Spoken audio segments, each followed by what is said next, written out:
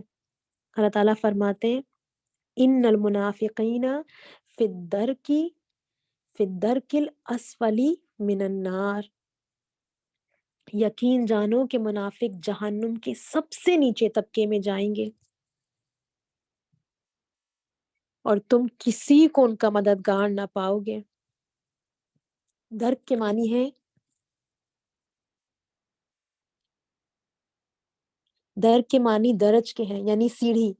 درج جو ہے وہ اوپر چڑھنے کے لیے ہوتا ہے، اور جو یہاں پہ لفظ استعمال ہوا ہے درک، یہ نیچے اترنے کے لیے ہے۔ جہنم کا جو سب سے نچلا والا گڑھا ہے ہاویہ ہے۔ تو آپ سوچیں کہ کیسی اندھیری اور خوفناک جگہ ہوگی۔ اللہ تعالیٰ فرماتے ہیں آگے، اللہ تعالیٰ ہمیں منافقین میں شامل ہونے سے بچائے، ان کی جیسی صفات اپنانے سے بچائے۔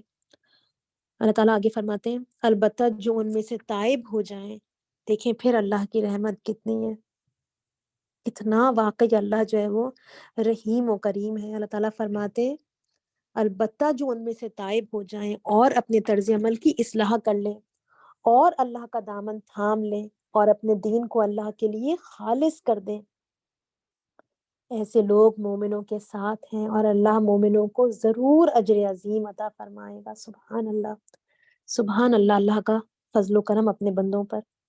آخر اللہ کو کیا پڑی ہے کہ تمہیں خواہ سزا دے اگر تم شکر گزار بندے بنے رہو اور ایمان کی روش پر چلو۔ اللہ بڑا قدردان ہے اور سب کے حال سے واقف ہے۔ وَكَانَ اللَّهُ شَاكِرًا عَلِيمًا۔